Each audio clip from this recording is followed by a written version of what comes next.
Ya, kenapa? Oh, enggak. Oke, baik.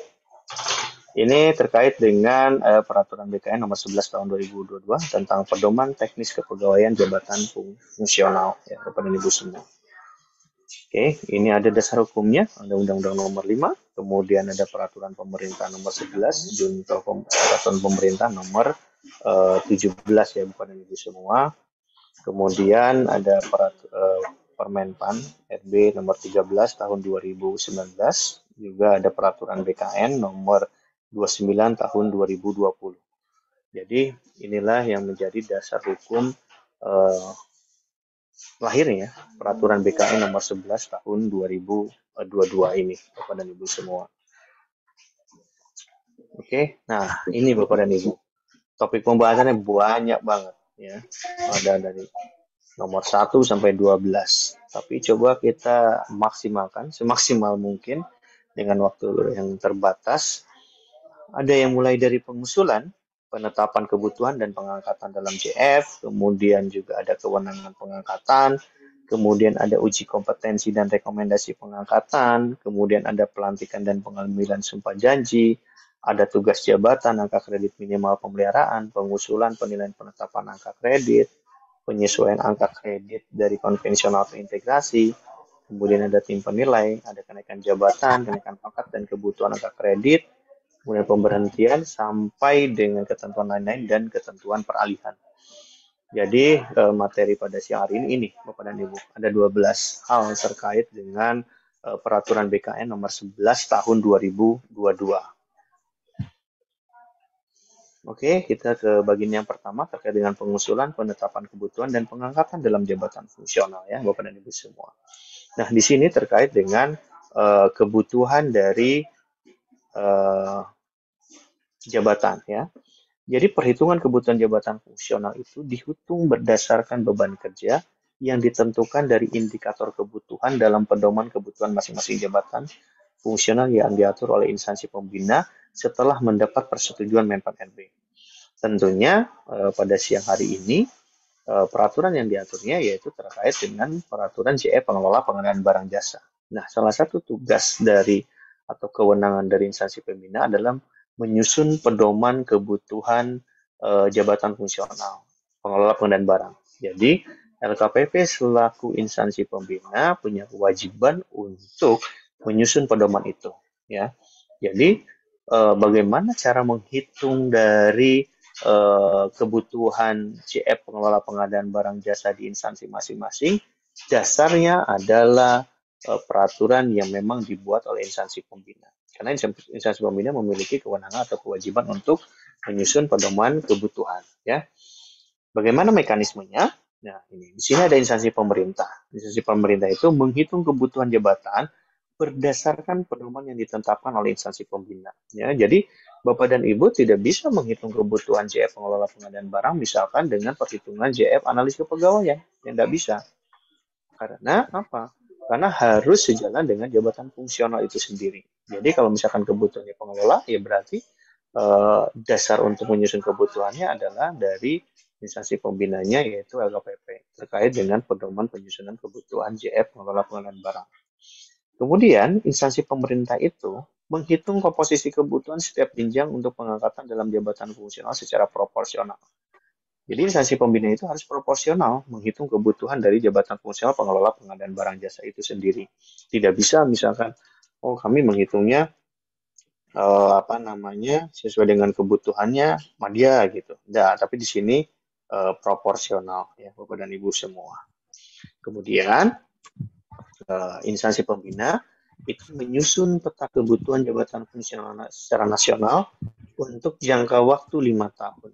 Ya, jadi setelah dari instansi pembina mulai menyusun dan menghitung kebutuhan sesuai dengan pedoman penyusunan kebutuhan JF-nya, kemudian itu dihitungnya memang secara proporsional gitu kan, harus benar-benar proporsional, baik itu misalkan ada yang tingkat keterampilan ataupun tingkat keahlian, baik itu yang di keahlian baik yang pertama, muda, madya gitu. Nah setelah itu disampaikan kepada instansi pembina yaitu LKPP, dan LKPP nanti akan menyusun kebutuhan selama secara nasionalnya untuk selama 5 tahun ke depan seperti itu. Oke, nah di sini terkait dengan pejabat fungsional, apa saja sih pengangkatannya itu? Yang pertama adalah pengangkatan pertama, kemudian perpindahan dari jabatan lain, penyesuaian atau invasing, dan juga promosi. Jadi inilah prosedur terkait dengan pengangkatan dalam jabatan fungsional. Jadi ada 4 ya. Pengangkatan pertama itu untuk CPNS, kemudian perpindahan dari jabatan lain, kemudian ada penyesuaian atau invasing, dan juga promosi. Oke, ini selanjutnya untuk pengangkatan pertama, ketentuannya. Yang pertama adalah CPNS yang telah diangkat PNS paling lama 1 tahun itu harus diangkat dalam jabatan fungsional. Ingat, nah ini untuk instansi pemerintah yang mengangkat jabatan fungsional pengelola pengadaan barang jasa di instansinya. Jadi CPNS yang telah diangkat sebagai PNS paling lama 1 tahun harus diangkat dalam jabatan fungsional. Dalam hal PNS belum diangkat ke dalam jabatan fungsional, tidak diberikan kenaikan pangkat setingkat lebih tinggi sampai dengan diangkat dalam jabatan fungsionalnya. Jadi apabila ada CPNS, kemudian setelah diangkat jadi PNS, itu paling lama 1 tahun itu harus diangkat ke dalam jabatan fungsional. Karena kalau tidak, PNS yang bersangkutan itu tidak akan diberikan kenaikan pangkat setingkat lebih tinggi sampai dengan diangkatnya dalam jabatan fungsionalnya tersebut. Jadi kalau misalkan ada nih teman-teman CPNS, kemudian dia formasinya adalah pengelola pengadaan barang jasa, kemudian dia diangkat menjadi PNS. Nah, begitu diangkat jadi PNS ini diberikan kesempatan 1 tahun ini untuk diangkat langsung ke dalam jabatan fungsional pengelola pengadaan barang. Kalau tidak, bagaimana Pak? Kalau tidak, orang itu tidak akan diberikan kenaikan pangkat sampai dengan dia diangkat dalam jabatan fungsional pengelola pengadaan barang jasa. Ya. Kemudian kedua, pengangkatan pertama dalam jabatan fungsional dapat dilaksanakan bersamaan dengan pelantikan dan pengambilan sumpah atau janji PNS. Nah, ini lebih ringkes lagi, lebih cepat lagi. Jadi begitu si CPNS itu ya diangkat ke dalam PNS, pada saat itu juga dia juga diangkat ke dalam jabatan fungsional. Apakah boleh Pak? Begitu menyampaikan sumpah janji PNS kemudian diangkat sebagai JF? Oh boleh, gitu. Seperti itu. Ini malah lebih cepat, gitu. Sehingga karir yang bersangkutan atau PNS itu bisa juga lebih sesuai juga gitu. Tidak dalam satu buah kondisi yang tadi pertama gitu. Karena telat diangkatnya gitu. Seperti itu Bapak dan Ibu ya. Kemudian yang ketiga, setelah diangkat ke dalam jabatan fungsional, wajib mengikuti diklat fungsional paling lama 3 tahun. Apabila belum mengikuti dan tidak lulus, tidak diberikan kenaikan jenjang 1 tingkat di atas. Jadi, apabila setelah diangkat ke dalam jabatan fungsional, ya, kemudian ada di jabatan fungsional itu ada kewajiban untuk mengikuti diklat fungsionalnya, maka dia diberikan selama paling lama 3 tahun untuk mengikuti diklat tersebut. Yang kewajibannya itu. Bagaimana kalau tidak, gitu kan, tidak mengikuti atau misalkan dia tidak lulus, maka dia tidak akan diberikan kenaikan jenjang 1 tingkat di atasnya, ya. Jadi sampai dengan dia mengikuti diklat itu dan kedua atau sampai dengan dia bisa lulus seperti itu, ya. Kemudian, bagaimana perlakuan angka kreditnya? Jadi angka kredit pada saat PNS diangkat dalam jabatan fungsional melalui pengangkatan pertama itu ditetapkan sebesar 0. Ya. Jadi begitu dia diangkat jadi PNS, jadi jabatan fungsional, dia ditetapkan angka kreditnya 0. Ya. Kemudian angka kredit dapat diusulkan bagi CPNS yang telah melaksanakan tugas jabatan fungsional. Nah, setelah 1 tahun, jadi si angka kredit dapat diusulkan bagi CPNS yang telah melaksanakan tugas. Jadi angka kreditnya bisa dihitung dari mulai CPNS itu mengerjakan tusi dari jabatan fungsional pengelola pengadaan barang jasa. Kemudian angka kredit dinilai dan ditetapkan saat melaksanakan tugas CF yang dibuktikan dengan surat pernyataan melaksanakan tugas. Nah, tetapi harus juga disertai dengan bukti bahwa dia telah surat terkait dengan pernyataan bahwa dia sudah melaksanakan tugas dari pengelola pengadaan barang jasa seperti itu.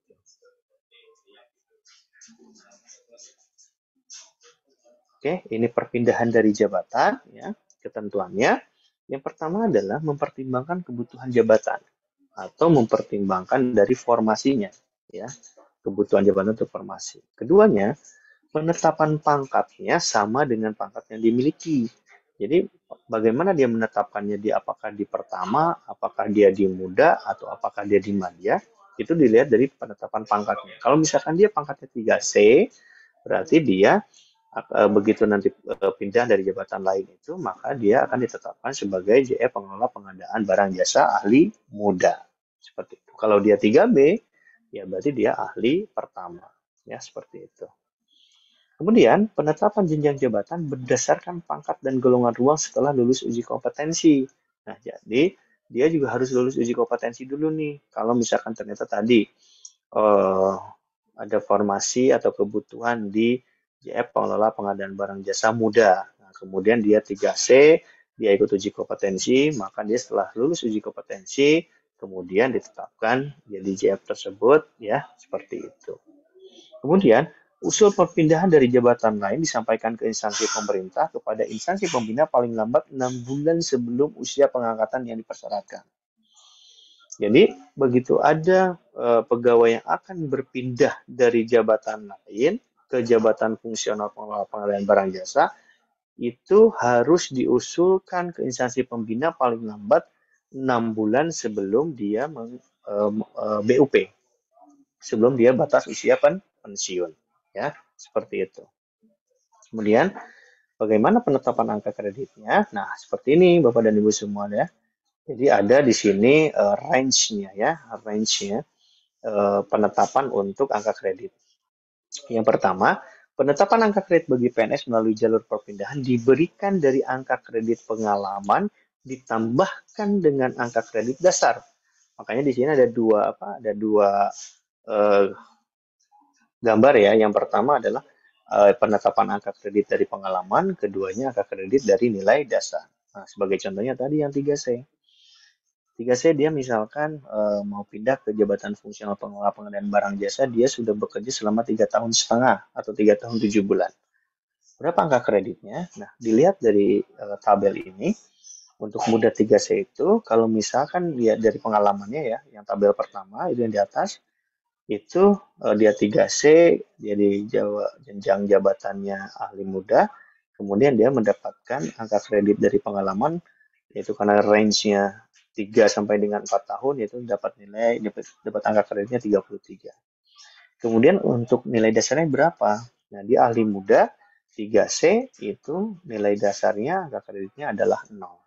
Jadi apabila tadi satu buah contoh tadi kondisi ada orang yang tadi berpindah ke pengelola pengadaan barang jasa, kemudian dia pengalaman di barang jasa itu 3,5 tahun, maka berapa angka kredit awalnya dia? Jadi angka kredit awalnya dia adalah sebesar 33 seperti itu.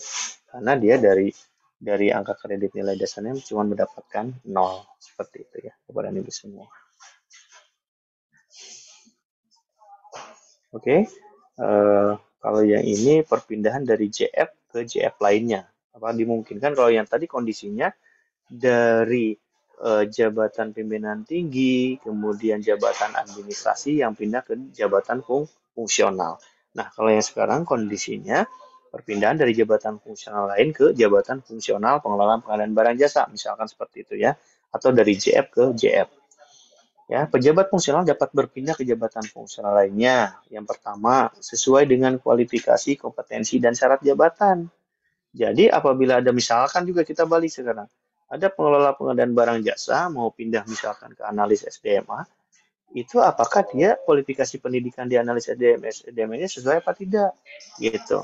Misalkan dia punya sarjananya itu, apakah sarjananya yang dia sekarang di pengelola pengadaan barang jasa itu sesuai nggak dengan persyaratan di JF analis kepegawaian itu gitu. Jadi dia boleh berpindah apabila tadi kualifikasi dan kompetensi syarat jabatannya terpenuhi. Kemudian meliputi jenjang jabatan dan angka kredit yang setara. Jadi kalau misalkan di JF yang lama 100, maka begitu berpindah ke JF pengelola juga 100 juga karena setara.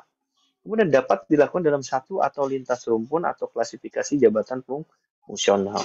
Jadi seperti dari contoh, dari JF pengelola pengadaan barang jasa bisa ke analis, atau JF pengelola jasa bisa ke tempat yang lain. Itu antar rumpun bisa. Terus dalam satu rumpun juga bisa. Seperti itu ya Bapak dan Ibu semua.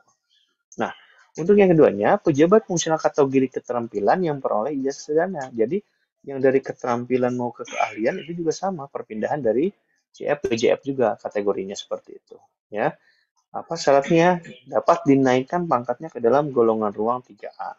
Ya. Kemudian apabila berada dalam golongan ruang 3 atau 3B, dapat diangkat dalam jabatan fungsional ahli pertama. Kemudian bagaimana kalau misalkan dia golongan ruang 3C atau 3D, itu dapat diangkat dalam jabatan fungsional ahli muda. Terus, apabila tidak ada formasi, maka dapat diangkat ke ahli pertama dengan angka kredit pemeliharaan di jenjang ahli pertama. Jadi misalkan ada si A mengikuti uji kompetensi, tapi ternyata dia di ahli mudanya itu nggak ada, dia golongan ruangnya 3C. Maka si A ini bisa menjadi ahli pertama, menunggu dulu sampai dengan nanti ahli muda ada formasi, kemudian selama dia di ahli pertama, dia mengumpulkan angka kredit pemeliharaan. Seperti itu.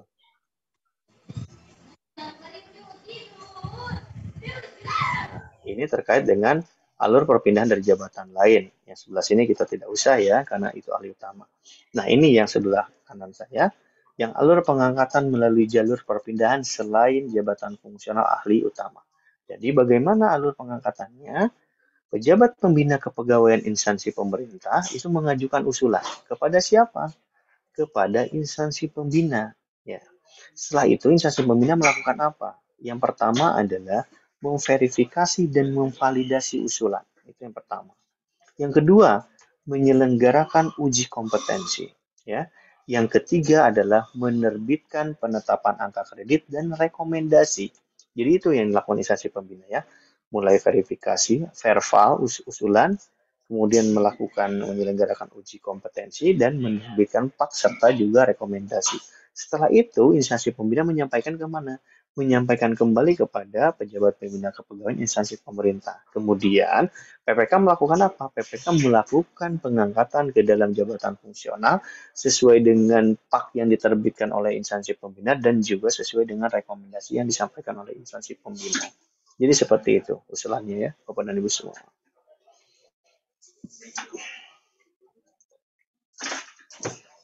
Oke, ini pengangkatan melalui in-passing ya. Ketentuannya, yang pertama, PNS yang diusulkan untuk pengangkatan melalui in-passing dapat dipertimbangkan KP terlebih dahulu sebelum masa in-passing berakhir. Ya.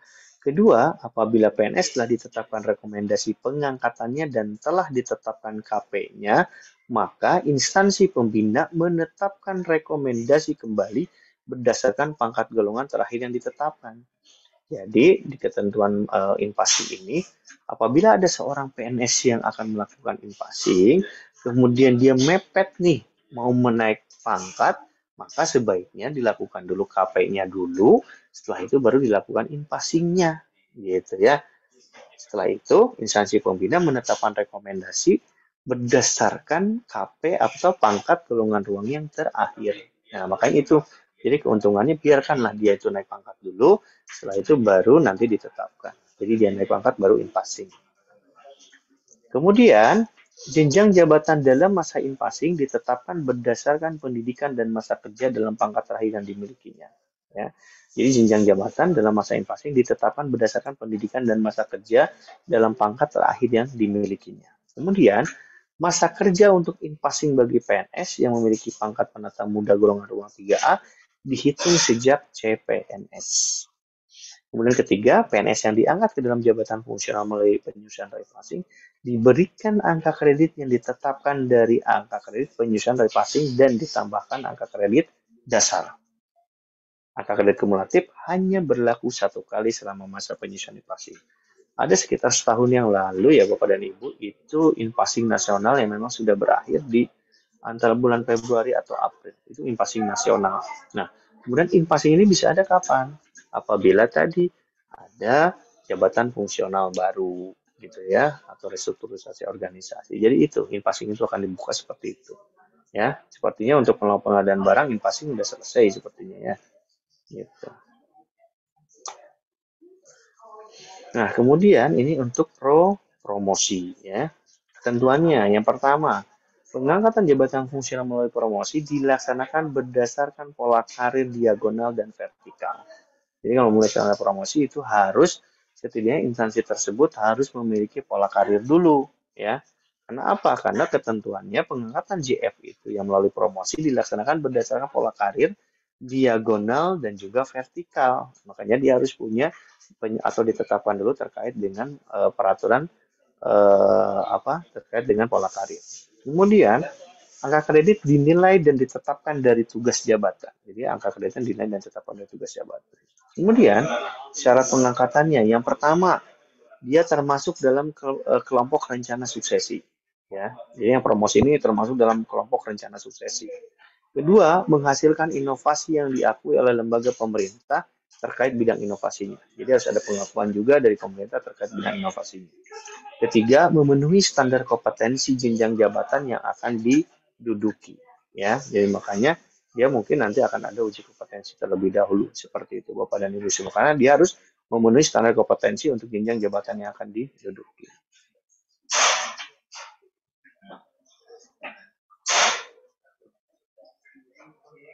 Oke, ini bagian kedua kewenangan pengangkatan. Yang pertama kewenangan pengangkatan ya. Ini untuk kali utama kita split dulu ya. Ini kita sekarang yang dari ahli madya sampai dari pemula sampai dengan ahli madya. Jadi PPK dapat memberikan kuasa kepada pejabat yang ditunjuk di lingkungannya untuk menetapkan pengangkatan jabatan, dikecualikan bagi pengangkatan dalam jabatan fungsional jenjang ahli madya. Jadi untuk pengangkatan jabatan fungsional ini itu ditetapkan oleh PPK ya Bapak dan Ibu. Kemudian apabila dalam satu buah kondisi PPK dapat memberikan kuasa kepada pejabat yang ditunjuk di lingkungannya untuk menetapkan pengangkatan jabatan terkecuali untuk ahli madya. Jadi bagi yang pejabat yang ditunjuk itu bisa dari mulai pemula, terampil, mahir, penyelia, ahli pertama sampai dengan ahli muda. Tapi ahli madya itu wajib oleh PPK. Jadi sebetulnya secara aturannya baik pemula sampai dengan ahli madya itu sama PPK. Tapi ada pengecualian kalau kondisi tertentu bisa ada pejabat yang ditunjuk, tapi batasannya dia sampai dengan ahli muda. Oke, ini uji kompetensi dan rekomendasi pengangkatan. Nah, ini uji kompetensi ya, ketentuannya. Pelaksanaan uji kompetensi dilaksanakan bagi apa? Bagi yang tadi, ya, perpindahan dari jabatan lain, kemudian promosi, kemudian ketiganya adalah kenaikan jenjang jabatan. Jadi pelaksanaan uji kompetensi bagi jabatan fungsional untuk 3, ya. Perpindahan dari jabatan lain, promosi, dan kenaikan jabatan. Bagaimana mekanismenya? Itu mulai dari persiapan. Itu ada pembentukan tim, kemudian ada materi uji kompetensi disusun sesuai dengan standar kompetensi jabatan. Ya. Kemudian penyelenggaraan. Ya. Di sini pelaksanaan seleksi administrasi, ada pelaksanaan juga seleksi uji kompetensi di penyelenggaraan. Kemudian ada evaluasi. Evaluasi penyelenggaraan uji kompetensi dilakukan oleh instansi pembina. Jadi setelah mekanisme dari persiapan, kemudian proses penyelenggaraannya, kemudian nanti ada evaluasi. Dan evaluasi ini dilakukan oleh instansi pembina. Ya. Instansi pembina menyampaikan rekomendasi pengangkatan kepada PPK. Nah, ini terkait rekomendasi. Ya. Jadi instansi pembina menyampaikan rekomendasi pengangkatan kepada PPK. Kemudian PPK menetapkan pengangkatan JF. Ya berdasarkan hasil rekomendasi uji kompetensi.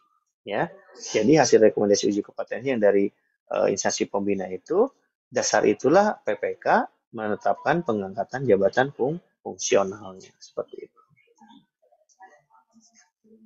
Kemudian yang keempat, pelantikan dan pengambilan sumpah janji. Ya, pelantikan dan pengambilan sumpah atau janji dapat dilakukan kepada pejabat fungsional yang mengalami kenaikan jenjang jabatan. Ya, jadi kenaikan jenjang jabatan dapat dilantik dan diambil sumpah. Kemudian, pelantikan dan pengambilan sumpah atau janji dilakukan paling lambat 30 hari kerja sejak keputusan pengangkatannya ditetapkan. Jadi, pelantikan sumpah janji harus ya dilakukan paling lambat 30 hari kerja setelah keputusan pengangkatan atau SK pengangkatannya ditetapkan. Ya. Kemudian, pelantikan dan pengambilan sumpah atau janji jabatan fungsional dilakukan oleh pejabat pembina kepegawaian instansi pemerintah. Ya, jadi pelantikan dan pengambilan sumpah atau janji JF dilakukan oleh PPK instansi pemerintah. Oke, tugas jabatan, angka kredit minimal, dan juga pemeliharaan. Ya, ini tugas jabatannya.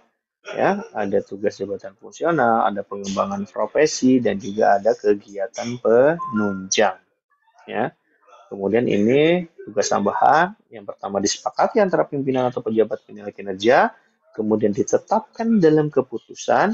Itu juga di luar tugas pokok jabatan, kemudian sesuai dengan kapasitas yang bersangkutan, dan juga tugas tambahan ini harus berkaitan juga dengan tugas organisasi. Seperti itu, Bapak dan Ibu semua. Oke, selanjutnya. Angka kredit minimal dan pemeliharaan. Ya. Pejabat fungsional kategori keterampilan dan keahlian setiap tahun wajib mengumpulkan angka kredit minimal. Jadi pejabat pengelola pengadaan barang dan jasa ini wajib mengumpulkan angka kredit minimal dalam 1 tahun per jenjang atau per jenjang jabatannya, baik itu ahli pertama, ahli muda, ahli madya, ya 3A, 3B, 3C, 3D, 4A, 4B, dan 4C. Ya. Kemudian angka kredit pemeliharaan itu bagaimana kondisinya? Kondisinya apabila belum tersedia kebutuhan jabatan untuk jenjang jabatan setingkat lebih tinggi, maka berlaku angka kredit pemeliharaan. Ya. Jadi kalau misalkan belum ada kesempatan untuk naik jenjang, ya karena memang di jenjang di atasnya itu masih penuh, jadi CF tersebut bisa mengumpulkan dengan angka kredit pemeliharaan, bukan mengumpulkan angka kredit minimal setiap tahun yang harus dipenuhi oleh CF. Jadi bisa kalau kondisi ini. Kemudian pejabat fungsional menduduki pangkat tertinggi wajib mengumpulkan angka kredit. Nah, seperti dia pengelola pengadaan barang nih, dia udah 4C, ya kan? Karena ini udah paling tertinggi kan, karena belum ada utama, jadi dia memakai angka kredit pemeliharaan. Seperti itu. Oke, bagian ke-6. Ini terhadap pengusulan, penilaian, dan penetapan angka kredit. Ya. Pengusulan angka kredit. Ya. Ini hasil penilaian kinerja sebagai bahan usulan penetapan angka kredit disampaikan oleh atasan langsung pejabat fungsional kepada pejabat yang mengusulkan angka kredit melalui pimpinan unit kerja. Ya, itu. Kemudian bahan usul. Kemudian bahan usulan penetapan angka kredit dibuat menjadi surat penyampaian bahan usulan PAK dan disampaikan kepada pejabat yang mengusulkan angka kredit. Kemudian pengusulan bahan penetapan angka kredit diajukan oleh pimpinan unit kerja kepada unit pengelola kepegawaian dan selanjutnya disampaikan kepada tim penilai. Jadi mekanismenya seperti itu, ya. Hasil penilaian kinerja sebagai bahan usulan PAK itu disampaikan oleh atasan langsung pejabat JF itu kepada pejabat JF yang akan mengusulkan angka kredit melalui pimpinan unit kerja. Itu disampaikan tuh. Kemudian bahan usulan PAK itu dibuat menjadi surat penyampaian bahan usulan PAK dan disampaikan kepada pejabat yang mengusulkan angka kredit. Kemudian pengusulan bahan PAK diajukan oleh pimpinan unit kerja kepada unit pengelola kepegawaian dan selanjutnya disampaikan kepada tim penilai untuk dilakukan penilaian. Seperti itu. Ini penilaian angka kredit ketentuannya. Capaian angka kredit jabatan fungsional ditetapkan oleh tim penilai. Kedua, dalam melakukan penilaian angka kredit, tim penilai dapat meminta bukti fisik dan laporan hasil kerja sebagai bahan pertimbangan. Ya. Jadi dalam melakukan penilaian ini angka kredit, tim penilai bisa meminta bukti fisik dan laporan hasil kerja sebagai bahan pertimbangan dalam penilaian angka kredit. Boleh. Ya. Kemudian, tim penilai dapat melakukan konfirmasi dan klarifikasi dan pejabat fungsional yang bersangkutan. Jadi tim penilai juga selain bisa meminta bahan fisik, bukti fisik, ya, juga dia bisa melakukan konfirmasi dan juga klarifikasi. Seperti itu. Kemudian, capaian angka kredit jabatan fungsional ditetapkan oleh tim penilai, ya, untuk capaiannya. Kemudian Dalam melakukan penilaian angka kredit, tim penilai dapat meminta bukti fisik dan laporan. Ya, kemudian penilai juga dapat melakukan klarifikasi. Ya. Kemudian, capaian angka kredit paling tinggi adalah 150% dari target angka kredit minimal setiap tahun. Jadi, apa ya, kan ada angka kredit minimal harus dipenuhi. Misalkan tadi ya, untuk yang ahli muda. Ahli muda itu kan kebutuhan angka kredit setiap tahunnya atau kewajiban dari JF ini kan harusnya 25 ya. Jadi dia si ahli muda ini bisa mengumpulkan angka kredit paling tinggi maksimalnya adalah 37,5 atau 150% dari angka kredit minimal setiap tahun. Seperti itu. Begitupun juga dengan untuk jenjang selanjutnya atau misalkan jadi untuk jenjang pertama maksimal 150% untuk setiap jenjang jabatannya seperti itu. Nah, ini penetapan angka kredit ya. Ketentuannya ya. Penetapan angka kredit dilakukan untuk mengajukan usulan kenaikan pangkat atau jabatan. Kemudian, penetapan angka kredit untuk kenaikan pangkat dilakukan 3 bulan sebelum periode kenaikan pangkat PNS dengan ketentuan ya. KP periode April ditetapkan paling lambat bulan Januari. Nah, jadi kalau sekarang ini ada yang teman-teman atau Bapak dan Ibu semua yang akan naik pangkat nanti di April 2023 harus nanti ditetapkannya tadi bulan Januari ya, paknya ya. Penetapan angka kreditnya harus paling lambat bulan Januari. Kemudian untuk KP atau kenaikan pangkat periode Oktober itu penetapan angka kreditnya paling lambat ditetapkan bulan Juli ya Bapak dan Ibu semua. Jadi ada 2 periode nih, periode April dan juga periode Oktober. Kalau ada yang mau naik pangkat di April, berarti penetapan paknya paling lambat bulan Januari. Kalau ada yang mau naik KP-nya Oktober, itu berarti penetapan paknya itu paling lambat bulan Juli. Kemudian, pejabat yang berwenang menetapkan angka kredit yaitu JPT ya atau jabatan pimpinan tinggi yang membidangi jabatan fungsional atau kepegawaian paling rendah. Nah, jadi JPT Madya pada instansi pembina bagi jabatan fungsional jenjang ahli utama. Kemudian JPT Pratama pada instansinya bagi jabatan fungsional jenjang ahli pertama sampai dengan ahli madya dan jabatan fungsional kategori keterampilan. Jadi PYB untuk penetapan angka itu seperti itu ya. Untuk yang penelapan barang ini berarti belum ada utama, jadi jabatan pimpinan tinggi pertama pada instansinya itu nanti menetapkan ya bagi jabatan menetapkan angka kreditnya itu untuk JF jenjang ahli pertama sampai dengan madya dan juga kategori keterampilan. Nah, ada satu buah kondisi bagaimana jika PYB yang penetapan angka berhalangan ya, sehingga tidak dapat menetapkan AKT sampai batas waktu yang ditentukan, maka dapat digantikan oleh atasannya. Jadi dia naik ke atas seperti itu ya, bukan Ibu semua.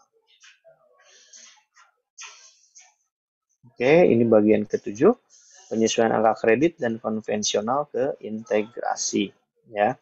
Jadi ada rumusnya ya Bapak dan Ibu semua terkait dengan penyesuaian angka kredit dari konvensional itu ke integrasi. Bagaimana rumusnya?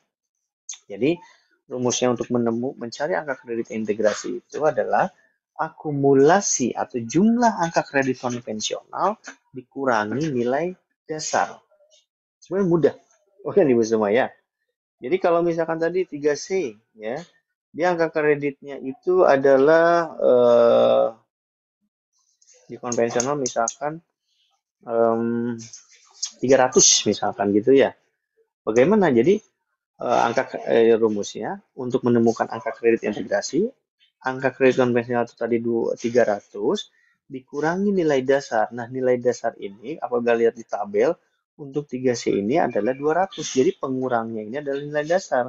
Jadi angka kredit integrasi itu akan menjadi 300 dikurangi nilai dasarnya di tabel berapa? 200. Jadi angka kredit integrasinya adalah 100. Seperti itu Bapak dan Ibu semua. Ini ada contoh case yang sebelah kanan. Pejabat fungsional ahli muda pangkat penata golongan ruang 3C ditetapkan angka kredit sejumlahnya 262. Nah, dia 3C nih.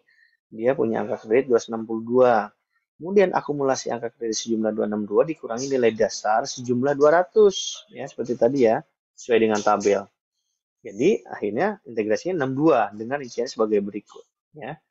Jadi seperti ini Bapak dan Ibu, ada di sebelah kanan, ya, ada pendidikan 100, tugas pokok 155, pengembangan profesi 2, unsur penunjang 5, jumlah 262.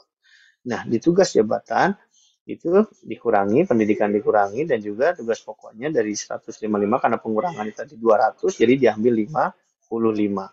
Ya, kemudian pengembangan profesinya adalah 2, unsur penunjangnya adalah 5, jumlahnya adalah 62. Nah, tapi di sini jumlah angka kredit untuk kenaikan pangkat yang dibutuhkan sejumlah 100 dikurangi 55. Ya, jadi yang untuk pengembangan profesi dan unsur penunjang itu dikurangi. Jadi kebutuhannya adalah 100 untuk naik ke 3D dikurangi 55. Jadi kebutuhan kenaikan angka kreditnya adalah sebesar 45. Oke, ini bagian 8 tim penilai. Ya. Syarat pembentukan tim penilai. Ya. Instansi pemerintah menyusun usulan tim penilai dengan syarat sebagai berikut.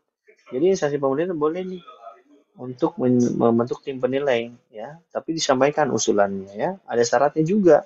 Apa? Yang pertama adalah terdapat pejabat fungsional yang akan dinilai. Jadi kalau misalkan nggak ada pejabat fungsional ya nggak bisa juga untuk dibentuk tim penilai, ya. Jadi harus ada pejabat fungsional yang akan dinilai. Itu yang pertama. Yang kedua adalah jumlah pejabat fungsional yang akan dinilai itu minimal 5 orang dengan memperhatikan jenjang jabatan dan kepangkatan. Jadi sudah ada nih sekarang pejabat yang akan dinilai. Nah, tapi ada nilai minimal juga nih yang akan dinilai. Berapa? Minimal 5 orang dengan memperhatikan jenjang jabatan dan kepangkatannya. Dilihat juga nih jenjang dan kepangkatannya, ya. Seperti itu. Jadi kalau misalkan akan menilai itu kan yang harus di atas, ya. Gitu. Jadi dilihat dulu kondisi seperti itu. Kemudian alur pembentukannya bagaimana? Instansi pemerintah itu mengajukan usulan kepada siapa? Kepada instansi pembina. Untuk dilakukan apa? Instansi pembina itu akan melakukan pembinaan dan mengeluarkan rekomendasi pembentukan tim penilai. Jadi tidak semerta-merta misalkan tadi instansi pemerintah sudah nih, terus mengajukan ke instansi pembina. Kemudian instansi pembina ya sudah ngeluarin rekomendasi, enggak juga. Karena bagaimanapun juga harus dilakukan pembinaan. Bagaimana tata cara penilaian angka kredit, bagaimana cara menilai angka kredit, bagaimana melihat butir-butir kegiatan dan sebagainya. Nah, itu harus dilakukan pembinaan oleh instansi pembina. Jadi, selain instansi pembina mengeluarkan rekomendasi untuk pembentukan tim, juga instansi pembina melakukan pembinaan untuk tim penilai itu sendiri. Lalu setelah itu apa? Disampaikan kepada instansi pemerintah untuk membentuk tim penilai angka kredit. Seperti itu. Ya, ini ada ketentuan nih tim penilai masa jabatan anggota maksimal 3 tahun dan dapat diangkat kembali untuk masa jabatan berikutnya.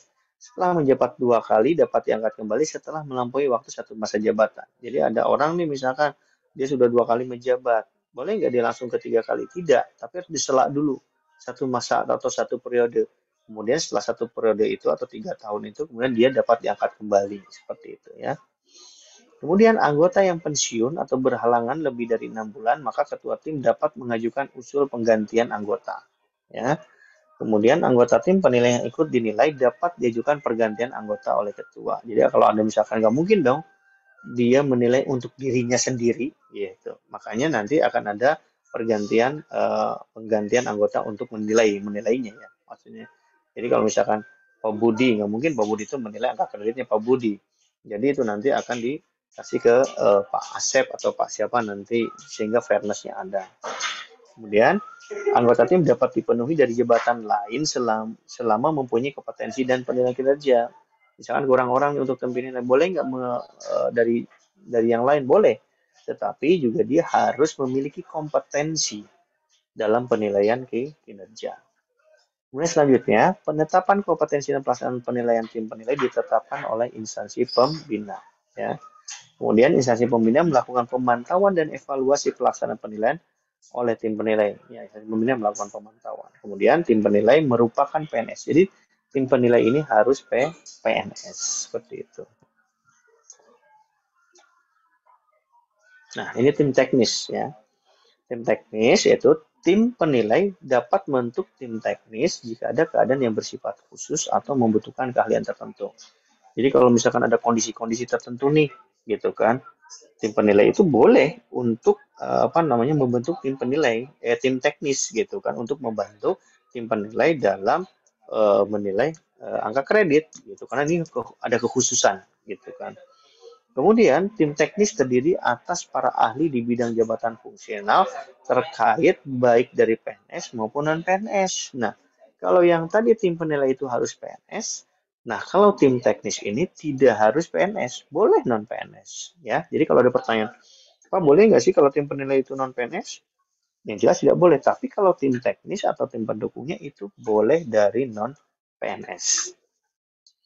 Kemudian, tim teknis bertanggung jawab kepada ketua tim penilai dalam hal pemberian saran dan pendapat penilaian atas kegiatan yang bersifat khusus atau kegiatan yang memerlukan keahlian tertentu. Ya. Kemudian, pembentukan tim teknis hanya bersifat sementara. Berbeda dengan tim penilai yang ada masa waktunya atau periodenya 3 tahun. Kalau tim teknis itu bisa, karena ini dia sementara saja gitu. Jadi bisa dibubarkan setiap saat seperti itu. Oke, ini bagian ke-9 terkait dengan kenaikan jabatan, kenaikan pangkat, dan kebutuhan angka kredit. Ya, ketentuannya, ya, Bapak dan Ibu semua, ketentuan dari kenaikan jabatan. Ya, yang pertama adalah ketersediaan kebutuhan jabatan. Jadi harus ada nih kebutuhan atau formasinya. Kalau nggak ada formasinya juga nggak bisa. Ya, jadi harus ada ketersediaan kebutuhan jabatan. Kemudian minimal 1 tahun dalam jabatan terakhir. Ya, minimal 1 tahun dalam jabatan terakhir. Kemudian memenuhi angka kredit kumulatif yang ditentukan untuk kenaikan jabatan. Ya. Kemudian setiap unsur penilaian kinerja minimal bernilai baik dalam 2 tahun terakhir. Kemudian harus lulus uji kompetensi. Ya. Jadi ketentuannya 1, ada formasi. 2, minimal 1 tahun dalam jabatan terakhir. 3, memenuhi angka kredit kumulatif yang ditentukan untuk kenaikan jabatan. 4, setiap unsur penilaian itu harus baik dalam 2 tahun terakhir. Dan yang kelima, itu adalah harus lulus uji kompetensi. Ya. Kemudian, pas begitu naik jenjangnya ke atas, kelebihan angka kredit untuk kenaikan jabatan tidak bisa diperhitungkan untuk kenaikan jabatan berikutnya. Maksudnya apa? Contoh, misalkan Pak Andi, ya, golongan ruangnya 3B, angka kreditnya adalah 110, ya. Kemudian formasi ada, dia udah lulus uji kompetensi, ya nilai kinerjanya baik dan 2 tahun terakhir, ya. Kemudian sudah memenuhi angka kredit kumulatif, kemudian udah 1 tahun dalam jabatan terakhirnya. Dia naiklah ke 3D, ya kan? Nah, kemudian dia kan 110. Apakah 10-nya itu bisa diperhitungkan untuk dia dimuda? Tidak bisa, Bapak dan Ibu. Ya. Karena di aturan ini, di aturan Permenpan 13 atau di aturan Perban 11, untuk kelebihan angka kredit untuk yang dibutuhkan kenaikan jabatan tidak bisa diperhitungkan untuk kenaikan jabatan berikutnya. Jadi sudah habis. Jadi habis, Pak. Seperti kita di SPBU, ya, dimulai dari 0. Ya. Jadi begitu naik jenjang jabatan itu dimulai dari 0. Ya. Jadi setiap mengalami kenaikan jenjang angka kredit akan kembali menjadi 0. Ya, ingat ya Pak, Bu. Jadi untuk 0 ini apabila dia mengalami kenaikan jenjang. Kalau kenaikan pangkat bagaimana Pak? Misalkan dalam satu jenjang dari 3A ke 3B, angka kreditnya masih bisa diperhitungkan nggak? Masih bisa. Tapi begitu naik jenjang dari pertama ke muda, atau dari muda ke madya, itu semuanya dimulai dari 0. Ya. Jadi begitu dari pertama ke muda, pas begitu dia 3C-nya, di muda dia 0. Ataupun dia misalkan dari muda ke madya, dari 3D ke 4A, itu begitu di 4A-nya dia dimulai dari 0. Dan kelebihan angka kredit sebelumnya itu tidak dapat diperhitungkan. Penetapannya bagaimana? Nah, penetapannya itu baik dari pemula sampai dengan madya itu oleh PPK. Boleh nggak dalam satu buah kondisi ada pejabat yang ditunjuk? Boleh, tapi batasannya dia sampai dengan ahli muda. Ya, ini kebutuhan terkait dengan angka kredit kenaikan jenjang jabatan untuk pengembangan profesi. Jadi, angka kredit dari pengembangan profesi yang dipersyaratkan untuk kenaikan jabatan tidak bersifat kumulatif dari perolehan angka kredit pada jenjang jabatan sebelumnya. Jadi, Bapak dan Ibu, di sini ada kewajiban pemenuhan angka kredit untuk pengembangan profesi. Untuk apa? Untuk kenaikan dari muda ke madya itu adalah 6. Kemudian dari madya ke utama itu adalah 12 ya. Untuk mahir ke penyelia itu adalah 4. Kemudian misalkan satu buah kondisi, dia pas begitu dari ahli muda ke ahli madya dia kan butuhnya 6. Apakah 6 ini boleh dipakai kembali untuk dari madya ke utama? Tidak bisa Bapak dan Ibu semua. Jadi sudah habis ya, begitu 6 ini dipakai dari muda ke madya sudah ya. Jadi dari madya itu 12 itu mencari kembali untuk bisa ke utama seperti itu. Kemudian angka kredit dari pengembangan profesi menjadi angka kredit akumulasi pada jenjang jabatan yang sama seperti itu.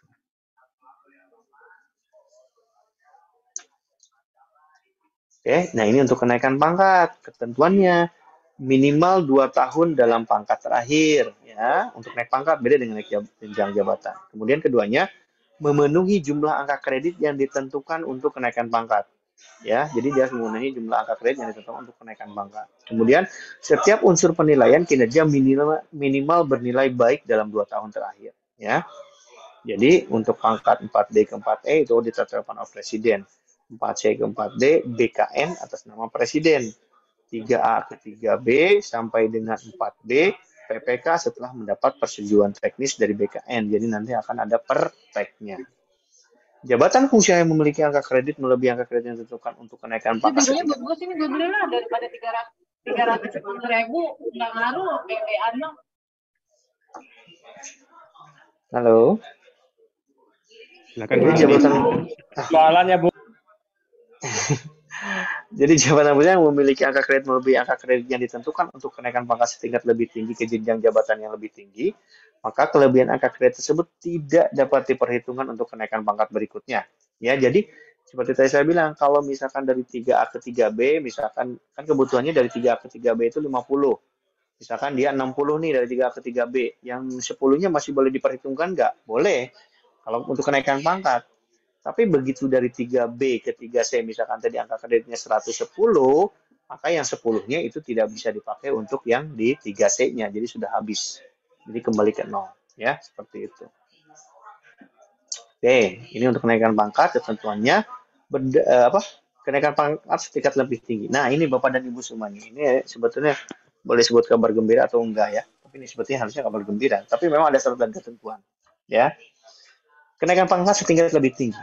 Pejabat fungsional yang tidak dapat diangkat ke dalam jenjang jabatan yang lebih tinggi karena tidak tersedia kebutuhan jabatan fungsional dapat diusulkan kenaikan pangkat setingkat lebih tinggi sebanyak 1 kali kenaikan pangkat dengan mempertimbangkan kualifikasi pendidikan yang dimilikinya. Nah, kondisinya begini Bapak dan Ibu ya. Jadi boleh nggak sih, ini kan formasinya penuh nih, misalkan dari muda ke madya, dari 3D ke 4A. Ini penuh nih yang madya. Boleh nggak yang teman ini dari 3D naik pangkat ke 4A? Karena kondisinya jenjang jabatan untuk yang di madya ini, di 4A ini udah penuh. Boleh nggak? Dengan perubahan ini dinyatakan perbolehkan Bapak dan Ibu. Jadi boleh.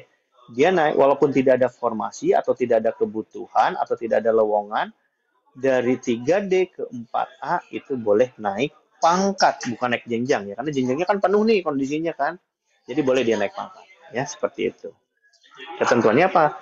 Berdasarkan persyaratan angka kredit yang dipersyaratkan untuk kenaikan pangkat pada jenjang jabatan yang didudukinya ya, wajib mengumpulkan kartu pemeliharaan. Dan aturan ini terkait dengan kenaikan pangkat yang diperbolehkan 1 kali naik pangkat ini itu diatur oleh SE BKN dari Kedeputian Mutasi Bapak dan Ibu. Itu di poin nomor 7. Itu ada syarat dan ketentuannya.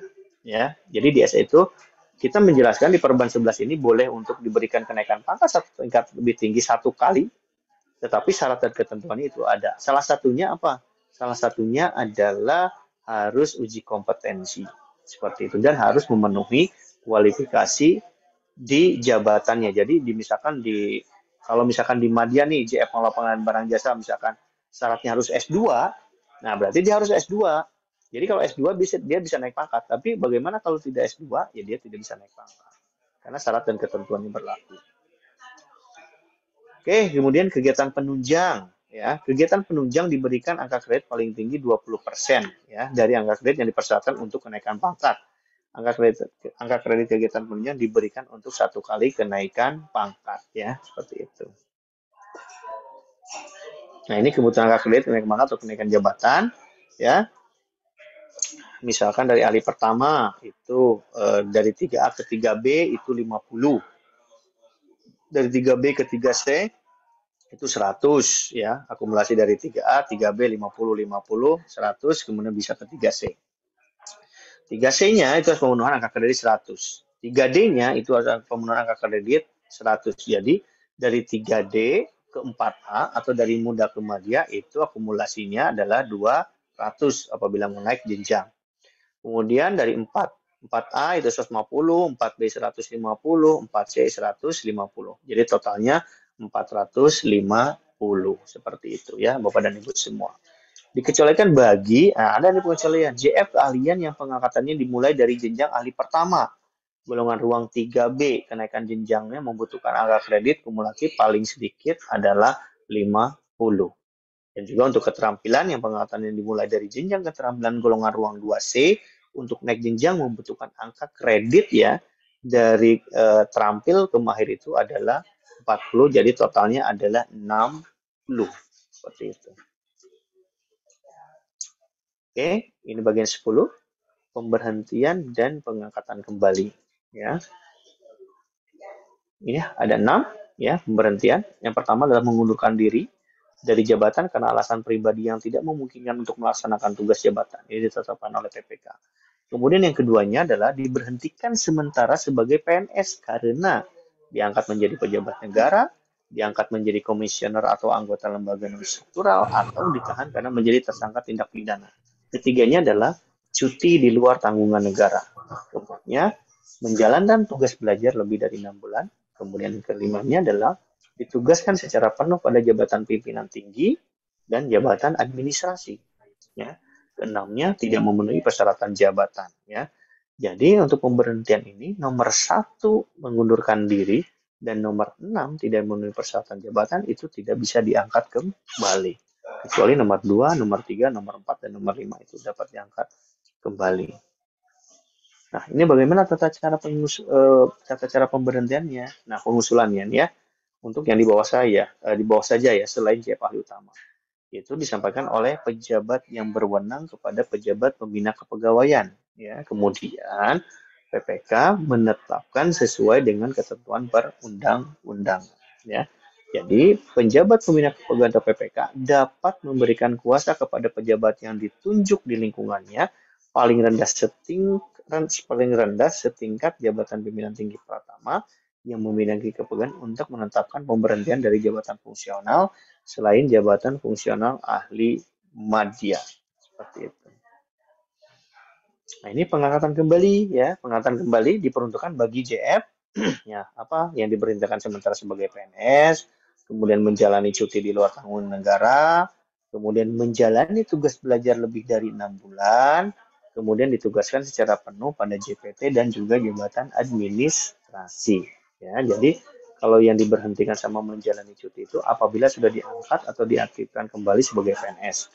Kemudian kalau yang menjalani tugas belajar lebih dari 6 bulan itu apabila sudah selesai menjalankan tugas belajar. Seperti itu Bapak dan Ibu semua. Nah, ketentuannya apa? Yang pertama adalah boleh diangkat kembali, ketentuannya apa? Tersedia kebutuhan jabatan fungsional, itu yang pertama. Kedua, diangkat kembali sesuai dengan jenjang jabatan terakhirnya. Jadi kalau misalkan dia ditugaskan sebagai JPT, dia misalkan terakhir itu di muda. Nah, makanya dia itu bisa ke muda dulu, Kemudian setelah 1 tahun baru dia disesuaikan menjadi ahli utama. Kalau misalkan nanti dia dengan sesuai dengan pangkat golongan terakhirnya. Oke. Kemudian dilakukan dengan menggunakan angka kredit yang dimiliki dan dapat ditambah dengan angka kredit dari penilaian pelaksanaan tugas jabatan fungsional selama diberhentikan. Ya. Dalam rangka penataan karir bagi pejabat fungsional yang ditugaskan secara penuh pada JPT atau JA, maka pegawai tersebut dapat diangkat dalam jabatan fungsional sebelumnya melalui mekanisme perpindahan dari jabatan lain atau melalui pengangkatan kembali. Ya, jadi untuk yang ditugaskan secara penuh pada JPT JA ini bisa 2 pilihan, bisa perpindahan, bisa juga pengangkatan kembali. Oke, ini nomor 11, tugas instansi pembina. Nah, ini nih, tugasnya LKPP ini banyak banget ya. Selaku instansi pembina dari JF pengelola pengadaan barang dan jasa. Menyusun. Nah, menyusun apa saja? Pedoman formasi jabatan atau pedoman kebutuhan. Kemudian SK, SKJ, jabatan fungsional. Kemudian Juklak dan Juknis, JF. Kemudian SKHK atau standar kualitas hasil kerja dan pedoman penilaian kualitas hasil kerja. Kemudian pedoman penulisan karya tulis atau karya ilmiah. Kemudian kurikulum pelatihan jabatan fungsional, kemudian informasi faktor jabatan untuk evaluasi jabatan, itu untuk menyusun. Terus melakukan apa aja? Penganalisisan kebutuhan, pelatihan, penganalisan kebutuhan pelatihan fungsional di bidang tugas jabatannya, ya. Kemudian sosialisasi petunjuk pelaksanaan dan petunjuk teknis, pengembangan sistem informasi, akreditasi pelatihan fungsional, kemudian pemantauan dan evaluasi penerapan jabatan fungsional, kemudian koordinasi dengan instansi pengguna dalam rangka pembinaan karir pejabat fungsional. Kemudian penyelenggaraannya apa aja? Pelatihan jabatan fungsional, uji kompetensi. Terus memfasilitasi apa? Pelaksanaan tugas pokok jabatan fungsional, kemudian pembentukan organisasi profesi, kemudian penyusunan dan penetapan kode etik. Ya, kemudian pembinaan apa? Penyelenggaraan pelatihan fungsional pada lembaga pelatihan. Oke, ini bagian ke-12, ketentuan peralihan. Nah, pada saat ketentuan peraturan ini berlaku, penilaian dan penetapan angka jabatan fungsional tetap berpedoman pada ketentuan dalam ini ya sampai dengan periode kenaikan pangkat bulan Oktober tahun 2022. Jadi ada 150 sekian yang dicabut, tetapi selama itu memang tidak bertentangan masih bisa digunakan Bapak dan Ibu semua. Oke, terima kasih Bapak dan Ibu semua. Ya, terima kasih.